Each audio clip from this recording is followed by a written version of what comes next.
우리에게 주시는 말씀은 스가랴서 1장 1절부터 6절 말씀까지입니다. 다윗왕 원년 8째 달 여호와의 말씀이 이때의 손자 베레가의 아들 선지자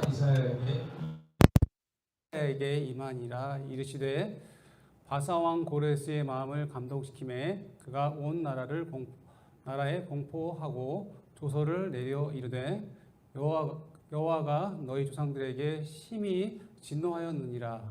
그러므로 너희는 그들에게 말하기를 만군의 여호와께서 이처럼 이르시되 너는 내게로 돌아오라. 만군의 여호와의 말씀이라. 그리하면 내가 너에게로 돌아가리라. 만군의 여호와의 말이니라. 너희 조상들을 본받지 말라. 옛적 선지자들의 그들에게 외쳐 이르되 만군의 여호와께 이같이 말씀하시기를 너희가 악한 길 악한 행위를 떠나 돌아오라 하셨다 하나 그들이 듣지 아니하고 내 귀를 기울이지 아니하였느니라. 여호와의 말이니라. 너희 조상들이 어디 있느냐? 또 선지자들이 영원히 살겠느냐? 내가 나의 종 선지자들에게 명령한 내 말과 내 법도들이 어찌 너희 조상들에게 임하지 아니하겠느냐? 그러므로 그들이 돌이켜 이르기를 만군의 여호와께서 우리를 길대로 우리를 행위대로 우리에게 행하시려고 뜻하신 것을 우리에게 행하셨도다 하셨느니라. 네. 오늘 하나님께 돌아오자는 말씀을 가지고 여러분과 함께 말씀을 나누고자 합니다. 여호와께로 하나님께로 돌아오라. 네. 온라인으로 오프라인으로 예배드리는 모든 분들 하나님 앞에 돌아가는 여러분 되었으면 좋겠습니다. 학개와 스가랴 말라기는 포로기 이후에 페르시아의 배경으로 하나님 말씀이 나와 있습니다. 학개와 스가랴는 동시대의 인물로서 페르시아의 왕 다리오 왕 1세가 있었을 때 서로 협력하여서 예루살렘 성전을 건축하는 일에 독려하는 것에 시작하는데 스가랴는 학개가 사역을 시작한 지 2개월 이후에 그러니까 학개와 스가랴는 중간중간에 껴서 말씀을 전하는데 먼저는 이미 학개가 이스라엘 백성들에게 성전에 대해서 질 것을 격려하는 말이 나와 있고요. 그리고 학개가 말하고 나서 스가랴가 말씀을 전합니다. 2개월 이후에 말씀을 전하는데 여덟째 달이라고 표현하고 있습니다. 하나님의 말씀이 1장 1절에 보면 여덟째 날에 임하셨다고 표현하고 있습니다. 다리오 왕 4년 9째 달에 마무리되어서 이렇게 성전을 건축하게 되는데 그런 관련된 것, 2년에 관련된 부분들을 사역에 관련된 부분들이 나와 있습니다. 9절부터 시작해서 14절 말씀까지를 보면 성전이 완성되어 온 후에 계속 스가랴가 말씀을 전하는 부분들이 나와 있습니다. 학개가 백성들에게 성전을 짓는 동기를 부여했다면 스가랴는 그들에게 회개하고 영적인 준비를 할 것을 촉구합니다. 처음에는 학개는 성전을 성전을 짓는 것이 중요했기 때문에 짓는 것을 얘기하지만 스가랴는 지은 이후에 회개하고 영적인 회개를 촉구하면서 하나님 앞에 돌아갈 것을 이야기하고 있습니다. 스가랴는 성전이 완공된 이후에 합당한 삶을 예배드리도록 백성들에게 준비할 것을 임무에 앞서서 그렇게 말씀하고 있습니다. 학개는 당시 총독의 자리여서 스룹바벨과 함께 그 메시아에 대한 이야기를 이렇게 이야기한다면 예언해 오실 예수님에 대해서 이야기한다면 스가랴는 회개하고 하나님의 왕국, 하나님의 나라를 예수님을 기다리면서 준비할 것을 말하는 것이 스가랴입니다. 특별히 소선지자 중에서 메시아에 대해서 가장 많이 예언되어 있는 소신 선지자가 바로 오늘 우리가 살펴볼 스가랴의 내용입니다. 이사야 다음으로 왕과 목자에 대한 예수님에 대한 왕과 목자에 대한 이야기들이 많이 나와 있는데요. 스가랴는 한 70회 정도의 그런 직접적으로 인용된 말씀들이 나와 있고요. 대부분 계시록에 많이 나와 있는 것들을 볼 수가 있습니다. 스가랴는 어떤 내용이냐면요. 스가랴 이름은 여호와께서 기억하신다. 스가랴 어떻게 한다고? 여호와께서 기억하신다. 하나님께서 뭘 기억하시는지 나중에 보도록 하겠습니다. 이것은 포로기 이후에 포로 백성들이 가장 중요한 핵심이에요. 왜요? 하나님이 그들을 기억하고 있다는 게 엄청 중요한 거예요. 왜냐하면 포로로 끌려갔던 이유가 그들이 생각하기엔 하나님께서 우리를 포기하신 게 아니야? 우리를 버리신 게 아니야? 라고 말하지만 스가랴는 직접적으로 스가랴의 이름을 통해서 하나님께서 기억하신다. 포로로 간 백성들에게도 지금 있는 백성들도 하나님께서 낱낱이 기억하고 있다는 것을 그들에게 알려주기 위해서 스가랴를 통해서 말씀을 전하시는 것들을 볼 수가 있습니다. 많은 백성들이 포로로 돌아오게 되는데 성전은 이미 예루살렘 성전은 돌무더기가 되어버렸습니다. 가뭄 때문에 농사가 어려움을 겪게 됩니다. 먹고 살기가 급급한 나머지 공동체가 점점 의식이 사라져서 예루살렘 성전을 지어야 되는데 어떻게 그렇지 하지 않고 자기 일만 하고 있는 부분들에 대해서 학계가 그 이유에 대해서 그렇지 못한 그 잘못된 일에 대해서 이렇게 경영하면서 다시 한번 성전을 짓는 것에 대해서 말합니다. 왜냐하면 그들은 돌무더기였던 성전을 보면서 그냥 가뭄 때문에 여러 가지 어려움 때문에 우리가 그 하나님의 집을 편박하게 놓고 우리의 살림만 우리가 먹고 살 거에 너무 급급한 나머지 그렇게 살고 있는 그들에게 아니다. 너희들 하나님 백성이니까 하나님을 알고 기억하고 하나님 중심으로 살아가야 된다. 너희들의 일만 중심으로 살아가면 안 된다는 얘기를 학계를 통해서 말하고 있습니다. 어쨌든 원수나라 그 가운데에서 하나님께서 이스라엘 백성들을 회복시키시고 메시아를 통해서 다시 한번 다윗의 그 나라가 회복될 것을 이렇게 말하고 있는 부분들이 오늘 스가랴에 있는 내용입니다. 학계와 스가랴가 합쳐서 성전을 건축하는 일에 이렇게 활기를 띠게 시작하게 됩니다. 그래서 스가랴의 이름처럼 하나님께서 언약을 기억하시고 이스라엘 백성들을 기억하셨다는 것을 다시 한번 이것을 통해서 그래서 어떻게 기억하시는데 하나님이 어떻게 기억하시냐 약속을 기억하시면서 스가랴 이후에 보면 예수님이 오신다는 이야기가 나옵니다. 왜요? 너희들 이스라엘 백성들을 구원하기 위해서는 너희들이 안 된다라는 것을 알았기 때문에 하나님께서 너희들을 기억해서 너희들만은 안 되겠구나. 너희들을 위해서 메시아를 준비해서 완전한 회복이 있어야겠다는 것을 아시고 기억하시고 그들의 상태를 완전히 회복시키기 위해서 예수님을 보내실 것을 이렇게 전하는 것이 바로 스가랴 말씀이고 그렇기 때문에 그 주님을 만나고 주님을 앞에 돌아가기 위해서 필요한 것이 뭐냐면 바로 영적인 회개와 영적인 회복이 필요하기 때문에 스가랴는 특별히 그 부분에 대해서 중심적으로 이야기하고 있습니다.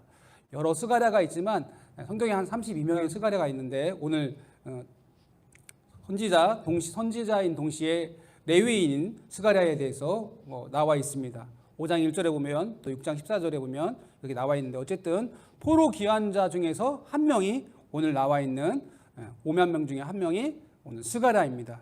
스가랴는 두 가지 부분으로 나눌 수 있습니다. 첫 번째 부분은 1장부터 8장까지는 메시아 왕국을 준비하는 예수님이 올 왕국을 준비하는 그 내용이 1장부터 8장까지 나와 있습니다. 그리고 9장부터 10장까지는 오실 메시아를 통해서 이스라엘을 구원하시고 통치하실 분이 그 하나님 예수님이시라는 것을 잘 알려주고 있습니다. 8개 환상에 관련된 부분들은 쭉 있습니다. 어쨌든 그분이 왕으로 오실 예수님에 대해서 이야기하고 있습니다. 어쨌든 스가랴는 여호와의 날 이스라엘 백성들이 하나님 앞에서 성결된 모습으로 주님을 기다리면서 주님을 바라보면서 고대하면서 살 것을 스가랴는 백성들에게 다시 한번 주지시키고 있습니다. 스가랴가 왜 중요합니까? 대림절은 어떤 절기입니까? 예수님을 기다리는 절기예요. 우리가 예수님을 어떻게 기다려야 합니까? 예수님을 어떻게 기다려야 될지 오늘 스가랴가 굉장히 중요합니다. 왜요? 예수님을 기다리는데 그 두 가지 예수님이 오시면 두 가지가 있습니다. 여호와의 날, 하나님 오시는 날은 예수님이 오시는 날은 여호와의 날입니다. 그분이 이제 예수님이 오시면 하나님을 잘 믿고 잘 따랐던 사람들은 기쁨의 날이지만 그렇지 않은 사람들은 어떻게 합니까? 심판의 날이기 때문에 여호와의 날, 예수님이 오시는 날은 양면성을 갖고 있어서 하나님을 잘 믿고 있던 사람들은 기쁨의 날이지만 하나님을 믿지 않던 제대로 믿지 않고 순종하지 않았던 사람들은 그날이 심판의 날입니다. 그래서 스바냐에 보면 이렇게 1장 15절에 이렇게 나와 있습니다. 한번 읽어보겠습니다. 그날은 분노의 날이요 환난과 고통의 날이요 황폐와 패망의 날이요 깜깜하고 어두운 날이요 구름과 흑암의 날이다. 여호와의 날에 대해서 잘 표현하고 있습니다. 이 사람들은 어떤 사람입니까? 이 사람들은 하나님 말씀대로 살아가지 않는 사람들에게 여호와의 날이 어떤 날인지를 잘 말하고 있는 게 바로 스바냐 1장 15절. 그날은 심판의 날이기 때문에 분노의 날이죠. 그날은 심판의 날이기 때문에 환난과 고통의 날입니다. 그날은요 황폐하고 패망의 날입니다. 그리고 그날은 어두운 날이고 구름과 흑암이 있는 날이에요. 이 날이 심판의 날이기 때문에 만약에 우리가 예수님을 잘 기다리면서 고대하면서 순종하면서 살아가면 이것과 다르겠죠. 예수님을 너무 기쁜 마음으로 공중에서 재림한다고 하셨잖아요. 우리가 또 죽은 자들은 다 공중에서 주님을 만나게 될 텐데 기쁨의 얼굴로 주님을 바라보면서 살아갈 수 있습니다. 우리 대림절 동안 이렇게 예수님을 기다리는 절기가 환난과 고통의 날이 아니라 황폐하고 패망한 날이 아니고 깜깜하고 어두운 날이 아니고 구름과 흑암의 날이 아니라 기쁨의 날을 맞이하기를 원하는 마음으로 오늘 스가랴를 준비했습니다. 우리가 어떻게 예수님을 기대할 것인지에 대해서 같이 말씀을 나누고자 합니다. 양무리 교회 성도 여러분들은 하나님을 만나는 그날이 기쁨의 날이고 또 행복한 날이 되기를 축원드립니다. 1장 1절부터 6절까지는요 스가랴 전체의 서론입니다. 1장 1절부터 6절까지는 서론에 관련된 부분인데 특별히 1장부터 6장까지의 전체 서론을 말합니다. 스가랴의 이름은 말씀드렸던 것처럼 뭐라고 말씀드렸죠? 여호와께서 기억하신다. 여러 가지가 기억하시는데 언약을 기억하신 하나님, 이스라엘 백성들을 기억하시는 하나님, 그들을 기억해서 이제는 도저히 사람이 아니라 예수님을 보낼 수밖에 없는 그들을 향한 하나님의 기억하심이 오늘 스가랴를 통해서 우리에게 전해지고 있습니다.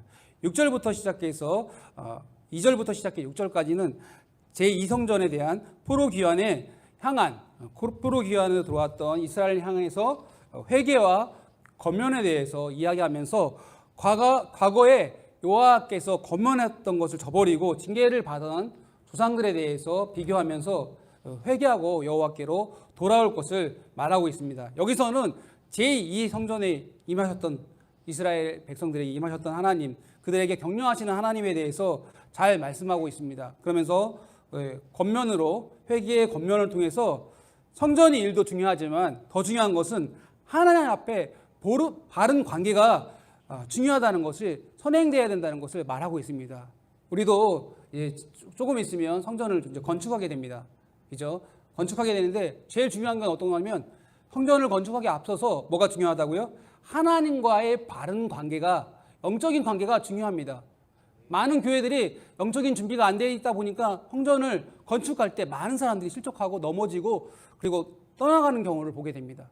우리가 마음을 모아서 하나님 앞에서 주님을 향해서 마음을 모아서 성전을 건축한 다음에 먼저 하나님 앞에 올바른 관계 가운데에서 준비하게 되면 사람들도 기뻐하고 또 많은 사람들이 주님 앞에 돌아올 수 있는 기회가 될 것입니다. 그것을 바라보면서 우리가 성전 건축하기 또 예수님을 기다린 절기 가운데에서 그것들을 바라봤으면 좋겠어요. 하나님과의 바른 관계 속에서 영적인 권면을 통해서 또 영적인 회복을 통해서 이 절기를 기다리고 또 우리 성전 건축을 기다리면서 고대하면서 하나님 앞에 나갈 수 있는 여러분이 되었으면 좋겠습니다.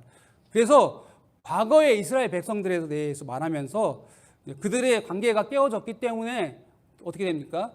예루살렘도 불타고 그리고 그들을 포로로 끌려갈 수 없었다고 말합니다. 그렇기 때문에 돌아온 백성들에게 가장 필요한 것은 하나님과의 관계가 굉장히 중요하기 때문에 그 관계를 회복하고 성전을 짓는 것이 중요하다는 얘기를 하고 있습니다. 그러니까 학개와 스가랴는 동시에 중요한 말씀, 성전을 너희들의 삶만 중요한 것이 아니라 하나님의 관점으로 하나님 중심으로 먼저 살아갈 것이 중요한데 성전을 짓기 앞서서 마음을 준비하고 하나님을 향해서 준비할 것을 이렇게 성전 짓는 중간중간에 계속해서 이야기하고 있는 부분들이 말씀하고 있습니다. 1장 7절부터 시작해서 성전 건축에 대한 여러 가지 환상도 보여주시면서 하나님께서 그 권면을 통해서 이렇게 회개한 것이 틀림없음을 말하고 있습니다. 우리가 말씀드렸던 것처럼 성전을 짓는데 이들이 돌아와서 성전을 짓는데 중요한 것은 하나님과의 바른 관계를 정립하는 게 굉장히 중요합니다. 다른 일보다 때로는 어떤 사람들이 성전 봉사하는 것, 교회 봉사하는 것 때문에 하나님의 일들을 오히려 멀리하는 분들이 있어요. 더 말씀을 가까이 하고 더 기도해야 되는데 그 어떤 교회 일하는 모든 부분들이 일로 느껴져서 오히려 하나님 앞에 더 가까이 가는 것보다 일 때문에 일에 치여서 하나님 앞에 더 멀리 가는 있는 많은 사람들이 있는 것을 안타까운 눈으로 보게 됩니다.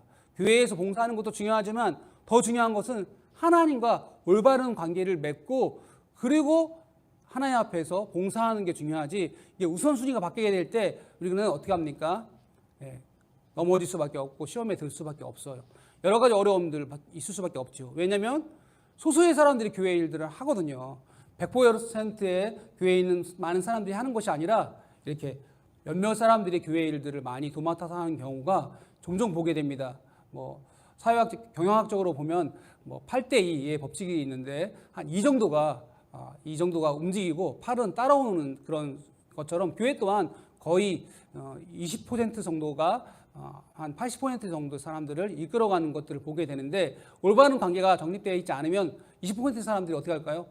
오늘도 봉사하고 내일도 봉사하고 계속 봉사할 수밖에 없으니까 힘들고 어려울 수밖에 없어요. 그것보다 더 중요한 건 내가 하나님 앞에서 올바른 관계 가운데 바른 관계를 유지하는 게 굉장히 중요하다는 것을 말씀하고 있는 것이 오늘 스가랴의 말씀입니다. 스가랴 말씀. 무엇보다 하나님 앞에서 올바른 관계 가운데 하나님의 일을 행하는 것이 중요하다는 것을 다시 한번 우리에게 말씀하는 말씀입니다. 여러분은 하나님과의 관계가 어떻습니까? 가까우십니까? 가까우시면 할렐루야죠. 네. 코로나 때문에 많은 분들이 하나님과 거리가 멀어져 있는 분들이 많이 있어요. 교회 나오지 못하는 분들도 있고 또 나오고자 하지만 가족들 때문에 못 나오는 분들도 있을 거예요. 집에 하루 종일 있으면 어떡합니까? 텔레비를 보거나 성경을 보는 분들도 있지만 그렇지 않은 환경들이 많아요. 어떻게 하면 할 수 있다면 하나님 앞에 더 가까이 가야 될 텐데 집에 있다 보면 그렇지 못한 부분들이 많이 있습니다. 그래서 하나님 앞에 더 가까이 가야 되는 이 대린절 기간, 하나님과 점점 더 멀어지는 모습을 발견하게 됩니다. 그런 우리를 향해서 2절 말씀 이렇게 말하고 있습니다. 하나님을 향해서 하나님께서 이렇게 말하고 있습니다. 여호와께서 너희 조상들에게 심히 진노하였느니라. 너희 조상들에게 어떻게 했다고요? 심히 진노했다고 말합니다. 포로로 돌아온 백성들한테 왜 갑자기 여호와께서 너희 조상들에게 심히 진노했다고 스가랴의 입을 통해서 말했을까요? 과거의 회상의 문제가 아니라 지금 학개와 스가랴 살고 있는 동시대의 사람들이 이 진노를 또 당할 수밖에 없는 상황에 있기 때문에 그들한테 하나님께서 스가랴를 통해서 과거의 조상들처럼 살아가면 안 돼. 너희들도 지금 그렇게 살아가고 있는데 진노를 받으려고 하는 거 안 된다라고 말하고 있습니다. 그래서 과거의 이야기가 아니라 지금 현실의 이야기를 통해서, 과거의 이야기를 통해서 현재 살고 있는 학개와 스가랴의 시대에 살고 있는 사람들한테 진노의 백성처럼 조상들처럼 살아가면 되지 않는다라고 이야기하고 있습니다. 왜냐하면 그들이 포로로 끌려갔다 오니까 어떻게 합니까? 황폐하죠, 당연히. 성전은 다 무너져 있고 성벽은 다 무너져 있고 다 황폐한 그 땅에서 먹고 살기가 힘든 거죠. 하나님의 약속을 잊어버린 채, 하나님께서 자기를 택하셨다는 것을 잊어버린 채 돌아와서 패배 정신으로 살아갈 수밖에 없어요. 그래서 그 까닭 때문에 하나님께서 다시 한번 그들을 진노할 수밖에 없다고 표현하고 있습니다. 과거에 조상들에게 내렸던 진노가 너희들에게도 내릴 수밖에 없으니까 그런 진노를 받지 않기 위해서 정신 차려야 된다라고 지금 하나님께서 스가랴와 학개 시대에 있는 사람들에게 다시 한번 경고의 메시지를 주고 있는 것입니다. 심판이 아니라 소망을 가질 것을 말하는 겁니다. 심판받지 말고 소망을 가지고 살아갈 것을 말합니다. 그래서 메시아를 맨 끝에 보면 예수님이 오시는데 그때는 여러분 다 치유할 수밖에 없고 그런 예수님이 보내주시니까 우리가 마음의 자세를 준비해서 그 예수님을 만날 것을 말하고 있습니다. 여러분, 당시 이스라엘 백성들이 이 같은 말씀하신 이유 다시 한번 보겠습니다. 3절 말씀. 그러므로 너희는 그들에게 말하기를 만군의 여호와께서 이처럼 이르시되 너희는 내게로 돌아오라. 만군의 여호와의 말이니라. 그리하면 내가 너희에게로 돌아가리라. 만군의 여호와의 말이니라. 예, 뭐라고 말하고 있다고요? 내게로 돌아올 것. 왜 내게로 돌아오라고 말하고 있습니까? 그 이유는 간단하죠. 내게로 돌아오지 못하고 마음은 떠난 채 성전을 건축하는 많은 사람들이 있기 때문에 내게로 돌아올 것을 말합니다. 그들이 있긴 있는 거예요. 하나님 앞에 나와 있긴 나와 있는데 억지로 나와 있는 거예요. 마음이 돌아가지 않은 채 그냥 몸만 있는 거예요. 그래서 하나님께서 뭐라고 합니까? 너희는 여호와께 돌아오라고 말합니다. 누가 말하고 있어요? 만군의 여호와 하나님, 모든 나라를 주관하시는 하나님께서 너희에게 말한다고 말합니다. 그러면서 뭐라고 합니까? 그리하면 너희가 돌아오면 내가 너희에게로 돌아가리라고 말합니다. 여러분, 우리가 회개해야 합니다. 하나님 앞에 돌아가야 합니다. 우리 목이, 우리 영적인 귀가, 영적인 눈이 열려져서 하나님 앞에 돌아갈 때 그 하나님이 우리 하나님께 찾아올 수밖에 없어요. 우리가 하나님 앞에 돌아가지 않는다면 하나님 우리 앞에 돌아올 수 없다고 말합니다. 여러분 비인격적 성격인 사람이 이렇게 얘기하죠. 어떻게 하면 강요를 합니다.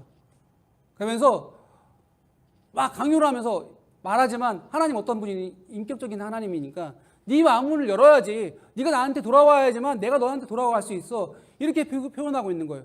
인격적인 하나님께서 우리에게 뭐라고 말씀하셨어요? 돌아갈 것을 말합니다. 누구에게? 하나님 앞에 돌아가면 그 하나님께서 우리에게 돌아오신다고 말합니다. 여러분, 라우디아 교회에게 뭐라고 말씀하십니까? 내가 문 밖에서 두드리고 있으니까 네가 문만 열면 내가 너로 돌아가서 먹고 너와 나 함께 먹겠다고 말합니다. 라우디아 교회에 대해서 굉장히 많은 심판을 하고 많은 말을 하지만 내가 문 밖에서 두드리겠다고. 여러분, 가끔 교회에 이렇게 보면 이렇게 문 두드리고 있는 말씀 보이시잖아요. 그림이 성화가 있잖아요. 그게 어느 교회에 대한 하나님 말씀이에요? 라우디아 교회. 아주 하나님 앞에 칭찬 못 받은 교회 중에 한 교회를 향해서 하나님께서 마음문을 두드리고 계시다는 거예요. 왜요?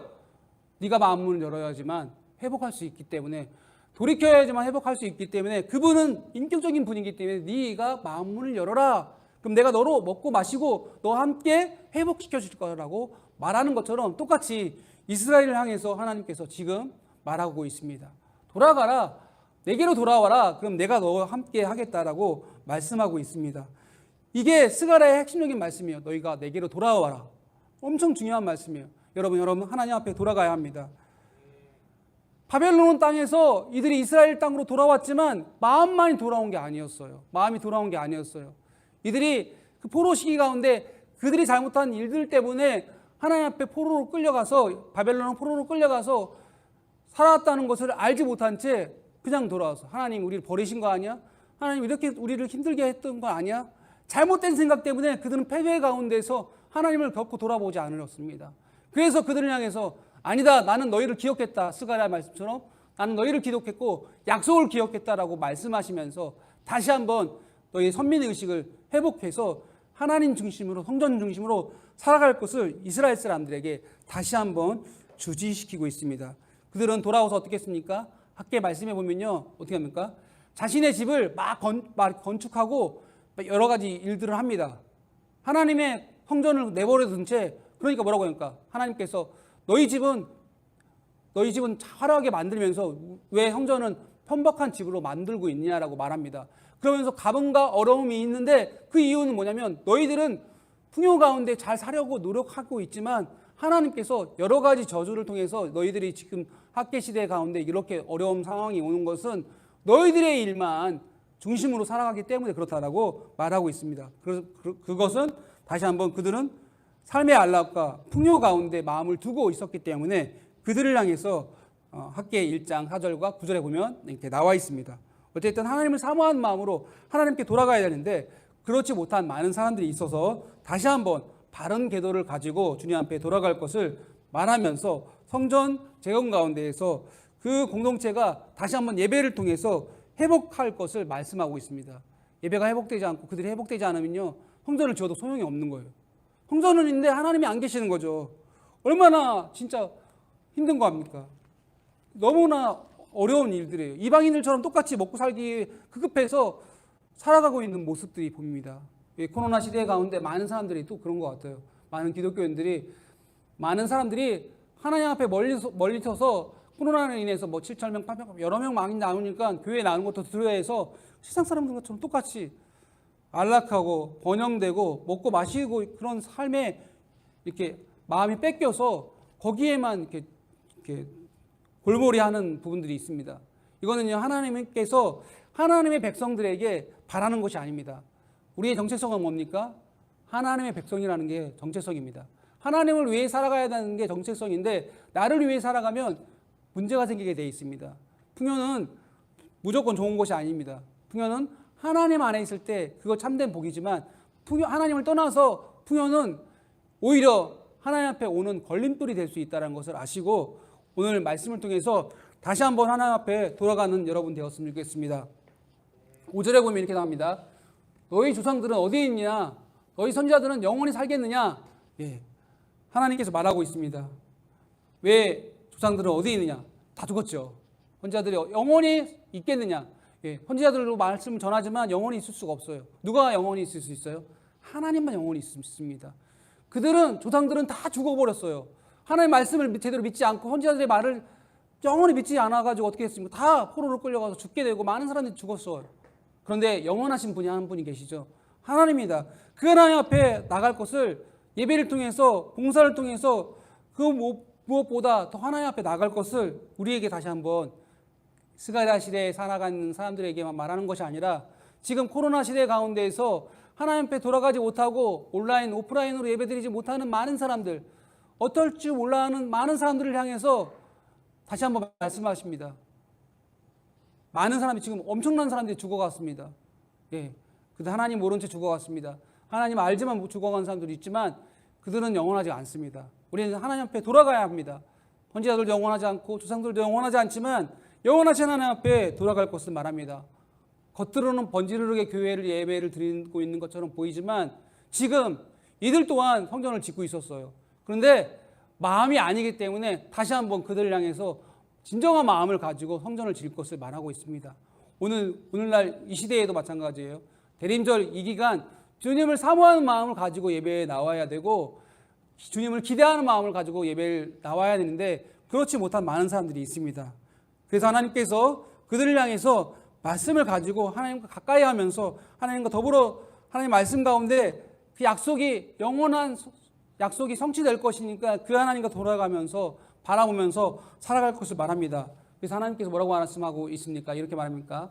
내가 나의 종 선지자들에게 명령한 내 말과 내 법도들이 어찌 너희 조상들에게 임하지 아니하였느냐? 하나님께서 말씀하셨어요. 언약을 주셨어요. 성취할 것을 말씀하셨는데 조상들이 임하지 않는 이유가 뭡니까? 약속을 저버렸기 때문에, 하나님의 약속을 저버렸기 때문에 그들은 선지자의 말, 법이 그들과 함께 살지 못했습니다. 그래서 임하지 않았고, 그래서 마침내는 포로로 끌려가서 이스라엘이 멸망당하는 그런 모습과 많은 사람이 죽어가는 모습을 볼 수밖에 없었어요. 왜요? 하나님의 명령과 말씀을 그들의 조상들이 받아들이지 않아서, 임하지 않아서 그들은 그렇게 악한 행동을 하고 살아갈 수밖에 없었습니다. 그래서 하나님 앞에 심판을 받습니다. 그래서 사전에 보면 어떻게 말합니까? 이렇게 표현하고 있습니다. 그러므로 그들은 돌이켜 이르기를 만군의 여호와께서 우리의 길대로, 우리의 행위대로 우리에게 행하시려고 하나님의 뜻을 했다고 합니다. 네. 네. 이 뜻은 뭐예요? 악한 일대로, 악한 행실대로 하나님께서 갚아오셨다는 얘기예요. 그들의 길대로, 행위대로 하나님께서 갚아오셨다는 거예요. 그렇기 때문에 악한 행위를 벗어나서, 악한 길에서 벗어나서 하나님의 뜻을 이루기 위해서 노력할 것을 다시 한번 말하고 있습니다. 여러분, 악한 길에서 돌이키셔야 됩니다. 악한 길과 선한 길은요, 관점의 차이예요. 하나님 기뻐하는 길이라면 그것이 악한 길이 아니고 선한 길입니다. 아무리 사람들이 기뻐하는 길일지라도 그거는 하나님의 관점에서 아닐 수 있습니다. 그런데 하나님의 관점에서, 다른 사람들의 관점에서는 악한 길일지 모르지만 하나님 관점에서 선한 길이면 그건 선한 길입니다. 기준이 누구예요? 하나님입니다. 그래서 하나님께서 우리가 행한 대로, 우리 행위대로 갚으시지 않았으면 좋겠어요. 우리가 올바로 행하신다면 우리가 가는 길대로, 행위대로 갚으면 너무 좋지만 우리가 그렇지 못하고 있다면 이제는 가던 길, 잘못된 생각에서 벗어나서 올바른 길을 가야 됩니다. 올바른 행위를 해야 합니다. 왜요? 예수님을 기다린 절기에 우리를 돌아봐야 합니다. 스가랴 시대에 성전을 짓고 성전에 봉사하는 많은 사람들이 잘못된 길을 가지고 잘못된 행위를 가지고 갔지만 이제는 예수님을 기다리는 우리는 그런 길에서 벗어나 그런 행위에서 벗어나 주님의 말씀을 귀 기울이는 삶 가운데 주님의 말씀에 의지하는 삶 가운데 걸어가야 합니다. 여러분, 악한 길이 뭡니까? 악한 행실이 무엇입니까? 이사야에 보면 여러 가지 세 가지 부분들이 있는데 첫 번째 말씀을 보겠습니다. 악한 행위라고 써있죠. 악한 길에서 벗어날 것을 표현하고 있습니다. 어쨌든 보겠습니다. 여호와께서 말씀하시되 너희 무수한 재물을 내게 무엇이냐 무엇이 유익하냐 나는 순양의 번제와 살찐 짐승의 기름을 배불렸고 나는 수송아지나 어린 양이나 순념의 피를 기뻐하지 않는다고 표현하고 있습니다. 그러면서 뭐라고 합니까? 너희가 내 앞에 보이러 오건데 누가 너희에게 요구하였느냐? 하나님께서 그런 요구를 하시지 않았다는 거예요. 그런 많은 동물들을 요구하시는 것이 아니라고 말합니다. 그러면서 뭐라고 할까요? 그런 많은 제사를 많은 동물들을 드렸는데 뭐라고 합니까? 너희는 내 마당만 밟을 뿐이래요. 왜요? 마음이 없는데 제물을 드리는 것 하나님은 기뻐하시지 않는다는 거예요. 온전한 예배가 아니니까 하나님 기뻐하시지 않는다고 말합니다. 그러면서 헛된 제물을 가져오지 말라고 합니다. 분향도 가증하다고 말합니다. 월삭이나 안식일도 가증하다고 합니다. 성회로 물리지 말 것을 말합니다. 견디지 못하겠다고 말합니다. 왜 그렇습니까? 계속 말합니다. 월삭이나 절기를 싫어한대요. 무거운 짐이래요. 곤비에서 힘드시겠다고 말합니다. 왜요? 그들이 삶이 본바탕이 되지 않는 예배를 드리기 때문에 하나님이 이걸 기쁘시지 않는다고 표현하고 있습니다. 악한 행실은 바로 이겁니다. 우리가 하나님 앞에 예배를 드리지만 일주일의 삶을 엉망진창으로 살아가고 하나님 앞에 예배를 드리면 하나님이 그 예배를 받으시지 않는다고 그 악한 길에서 벗어날 것을 다시 한번 이사야를 통해서 또 스가랴에게 다시 한번 말씀하고 있습니다. 두 번째 악한 길과 행실은 무엇입니까? 이렇게 너희가 손을 펴 내가 내 눈을 가리고 너희 많이 기도할지라도 어떻게 한다고요? 듣지 않는다고 해요. 왜 듣지 않는다? 그 이유는 너희가 너희 손에 피가 가득했다고 말합니다. 그러면서 뭐라고 해요? 너희 스스로 씻으며 스스로 깨끗이 하고 내 목전에서 너희 악한 행실을 버리라.